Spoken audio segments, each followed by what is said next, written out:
বরুথিনী একাদশী বৈশাখ কৃষ্ণপক্ষিয়া বরুথিনী একাদশী ব্রত মাহাত্ম্য ভবিষ্যত্তর পুরাণে যুধিষ্ঠির শ্রীকৃষ্ণ সংবাদে বর্ণনা করা হয়েছে। যুধিষ্ঠির মহারাজ শ্রীকৃষ্ণকে বললেন, হে বাসুদেব, আপনাকে প্রণাম। বৈশাখ মাসে কৃষ্ণপক্ষের একাদশী কী নামে প্রসিদ্ধ এবং তার মহিমাই বা কী, তা কৃপা করে আমাকে বলুন। শ্রীকৃষ্ণ বললেন, হে রাজন, ইহলোক ও পরলোকে বৈশাখ মাসের কৃষ্ণপক্ষা একাদশী বরুথিনী নামে বিখ্যাত। এই ব্রত পালনে সর্বদা সুখ লাভ হয় এবং পাপ ক্ষয় ও সৌভাগ্য প্রাপ্তি ঘটে। দুর্ভাগা স্ত্রীলোক এই ব্রত পালনে সর্বসৌভাগ্য লাভ করে থাকে। ভক্তি ও মুক্তি প্রদানকারী এই ব্রত পালনে সর্বসৌভাগ্য লাভ করে থাকে। ভক্তি ও মুক্তি প্রদানকারী সর্বব্রত সর্বপাপহরণ এবং গর্ভবাস যন্ত্রণা বিনাশ করে। এই ব্রত প্রভাবে মানধাতা ধুন্ধুমার আদি রাজারা দিব্যধাম লাভ করেছেন। এমনকি মহাদেব শিবও এই ব্রত পালন করেছিলেন। 10,000 বৎসর তপস্যার ফল কেবলমাত্র এক বরুথিনী ব্রত পালনে লাভ হয়। যে শ্রদ্ধাবান ব্যক্তি এই ব্রত পালন করেন তিনি ইহলোক ও পরলোকে সমস্ত প্রকার বাঞ্ছিত ফল লাভ করেন। হে নৃপশ্রেষ্ঠ, অশ্বদান অপেক্ষা গজদান শ্রেষ্ঠ। গজদান থেকে ভূমিদান, তা থেকে তিলদান, তিলদান থেকে স্বর্ণদান এবং তা অপেক্ষাও অন্নদান শ্রেষ্ঠ। অন্নদানের মতো শ্রেষ্ঠ দান আর নেই। পৃথ্বীলোক, দেবলোক ও মানুষেরা অন্নদানেই পরিতৃপ্ত হন। পণ্ডিতেরা কন্যাদানকে অন্নদানের সমান বলে থাকেন।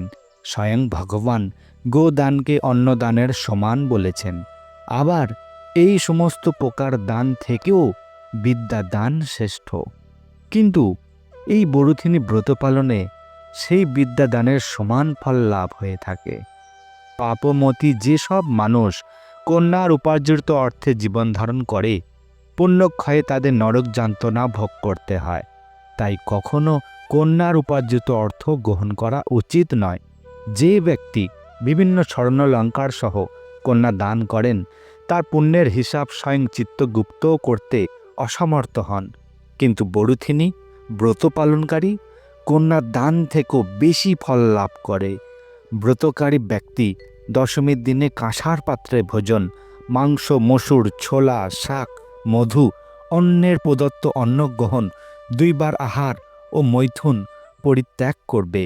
দ্রুতক্রীড়া, নেশা জাতীয় দ্রব্য, দিবানিদ্রা, পরনিন্দা, পরচর্চা, প্রতারণা, চুরি, হিংসা, মৈথুন, ক্রোধ ও মিথ্যা বাক্য একাদশীর দিনে বর্জনীয়। কাঁসার পাত্রে ভোজন, মাংস, মসুর, মধু, তেল, মিথ্যা ভাষণ, ব্যায়াম, 2 বার আহার ও মৈথুন এসব দ্বাদশীর দিনেও পরিত্যাজ্য। হে রাজন, এই বিধি অনুসারে বরুথিনী ব্রত পালনে সকল প্রকার পাপের বিনাশ এবং অক্ষয় গতি লাভ হয়।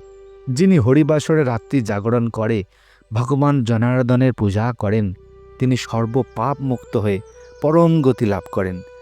তো এই হলো বরুথিনী একাদশীর ব্রতের মাহাত্ম্য কথা। আজকে জানি একাদশী পালনের সঠিক নিয়মগুলি কি কি। যিনি একাদশী পালন করবেন তিনি দশমীতে একাহার, একাদশীতে নিরাহার তথা উপবাস ও দ্বাদশীতে একাহার করবেন। যদি সম্পূর্ণ সক্ষম না হন তাহলে কেবলমাত্র একাদশীতে উপবাস করবেন। আর যদি তাহাতেও সক্ষম না হন তাহলে একাদশীতে পঞ্চ রবিশস্য বর্জন করে ফল মূলাদি এবং অনুকল্প গ্রহণের বিধান রয়েছে।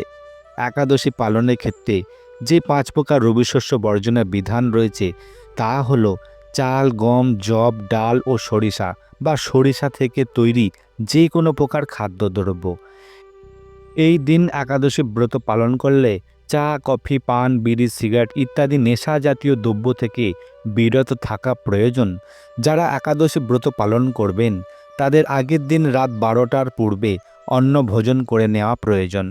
একাদশীর দিন ঘুম থেকে ওঠার পর প্রথমে সংকল্প গ্রহণ করতে হয়। একাদশীর সংকল্প মন্ত্রটি হল একাদশাং নিরাহারো স্থিতা আহম অপরেহানি বক্সামি পুণ্ডরীকাক্ষ শরণম মে ভবাচ্যুত। একাদশী ব্রত পালন কেবলমাত্র উপবাস করা নয়, তার সাথে সাথে নিরন্তর শ্রী ভগবানকে স্মরণ করা এবং ব্রত কথা পাঠ ও শোভন কীর্তনের মাধ্যমে একাদশীর দিন অতিবাহিত করা। এই দিন পরনিন্দা, পরচর্চা, মিথ্যা কথা বলা, ক্রোধ, দুরাচার, স্ত্রী সহবাস সম্পূর্ণরূপে নিষিদ্ধ। একাদশীতে বিভিন্ন খুঁটিনাটি কাজ, যেমন সবজি কাটার সময় সতর্ক থাকতে হবে যাতে রক্তক্ষরণ না হয়, কারণ একাদশীর দিন রক্তক্ষরণ খুবই অশুভ বলে গণ্য। একাদশীর দিন শরীরে প্রসাধনী ব্যবহার নিষিদ্ধ, অর্থাৎ তেল, সুগন্ধি, সাবান, শ্যাম্পু ইত্যাদি বর্জনীয়, এবং সকল প্রকার ক্ষৌর কর্ম করা অর্থাৎ চুল ও নখ কাটা ইত্যাদি বর্জনীয়। একাদশীর দিন সবথেকে গুরুত্বপূর্ণ কাজ হলো সন্ধ্যাবেলা বিষ্ণুর উদ্দেশ্যে একটি ঘিয়ের প্রদীপ নিবেদন করা। একাদশী তিথির পরদিন অর্থাৎ দ্বাদশীর দিন একাদশী পারণ ক্রিয়া সমাপ্ত করতে হয়। এই পারণ ক্রিয়া একটি নির্দিষ্ট সময়ের মধ্যে মন্ত্র উচ্চারণ করে সম্পন্ন করতে হয়। এই নির্দিষ্ট পারণের সময়ের মধ্যে পঞ্চরবি শস্য ভগবানকে নিবেদন করার পর প্রসাদ হিসেবে গ্রহণ করে পালন করা একান্ত আবশ্যক, নচেৎ একাদশীর কোনো ফল লাভ হয় না। পারণের সময় যে মন্ত্রটি পাঠ করতে হয় সেটি হলো অজ্ঞান তিমিরান্ধস্য ব্রত না নেন কেশব প্রসিদ্ধ সমুখ নাথ জ্ঞান দৃষ্টিপ্রদ ভব, অথবা একাদশাং নিরাহার ব্রত না নেন কেশব প্রসিদ্ধ সমুখ নাথ জ্ঞান দৃষ্টিপ্রদ ভব। এই মন্ত্রটি বলেই একাদশীর দিন পালন করা উচিত।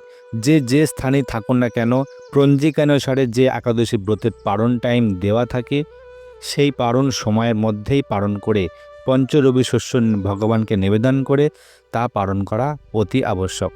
কেমন লাগলো এই একাদশীর ভিডিওটি? যদি ভালো লাগে বেশি বেশি করে ভিডিওটি শেয়ার করুন। ভালো থাকবেন, সুস্থ থাকবেন। হরে কৃষ্ণা।